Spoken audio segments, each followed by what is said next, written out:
Δύο. Κάποτε ήταν δύο Αλβανοί τα οποία δεν φτωχάτισε τυφλά. Μία μέρα λέει το ένας του άλλο, αγαπώ εσένα γκαμούτο. Δεν εννοώ αυτό που νομίζει, εννοώ ερωτικά. Ούφα βομεάει, είπε ο τσευλός αδερφός. Την επόμενη μέρα η εφημερίδα έγραφαν.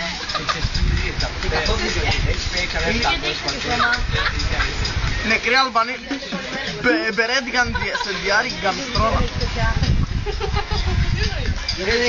Από υπερβολική τόση Πιο δυνατά ρε. Από υπερβολική τόση κίστη γαμό. Τα αγορίτια πήγαιναν στον τάιο τους και μετά Εγώ το παιδάκι του, είμαστε καλά. ξύπνησα. Μην ξαναδώ μαλακίες με ατυχήματα και 1η Απριλίου περκέ θα γαμίσω. Ραφαήλ και Δέσποινα Τσελίνος.